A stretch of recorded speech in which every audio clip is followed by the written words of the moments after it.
যেখানে সরপুরিয়া এবং সরভাজা পৃথিবী বিখ্যাত। তো আমি কৃষ্ণনগর আসলে এখানে চলে আসি, আজকে আমরা ফ্যামিলি নিয়ে এসেছি এখান থেকে সরপুরিয়া সরভাজা নেওয়ার জন্য। তো বিকেল 4টে বাজে। দুঃখের বিষয় সরভাজাটা নেই, কিন্তু সরপুরিয়াটা আছে। তো তোমাদের দেখাবো, তোমরা সবটাই দেখতে পাবো। এই যে কৃষ্ণনগর আসলেই আমরা কিন্তু এখান থেকে সরভাজা সরপুরিয়া খাই। ওই যে দাঁড়িয়ে আছে আমার হাজব্যান্ড, অনেকটাই লাইন রয়েছে। চলো দোকানের ভেতরে গিয়ে একটু দেখাচ্ছি। এখন বিকেল বাজে 4টে, জাস্ট লাইনটা দেখো, আরও লাইন ছিল।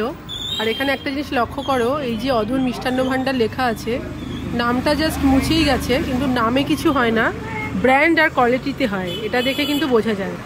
খুব জাঁকজমকপূর্ণ ডেকোরেশন কিন্তু দোকান নয়, তবুও তার এরকম নাম। দূর দূরান্ত থেকে মানুষ আসছে মিষ্টি কিনতে, আর এরকম লাইন। সন্টায়ও রয়েছে। এই যে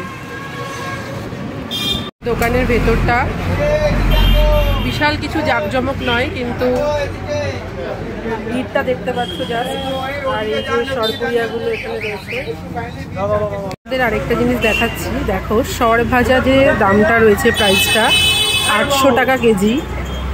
আর এখানে সরপুরিয়া রয়েছে, সেটা 680 টাকা কেজি। এত সুন্দর কোয়ালিটি হলে দাম তো একটু হবেই। বাজে 4টে, সরভাজা শেষ হয়ে গেছে, ভাবা যায়।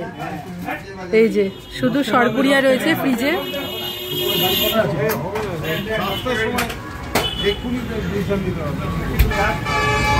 আমরা দীর্ঘ প্রতীক্ষার পর এখন এই হাতে পেয়ে গেছি 1 প্যাকেট সরপুরিয়া। তো এতক্ষণ লাইন দেওয়ার পর আমরা কিনে নিয়েছি।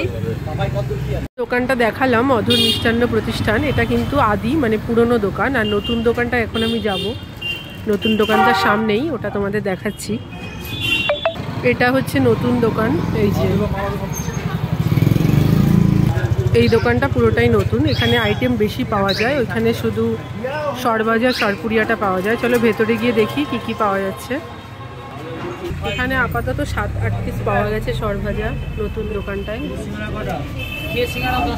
এখন নতুন দোকান থেকে নিয়ে নিলাম অধরচন্দ্র দাসের সরভাজা।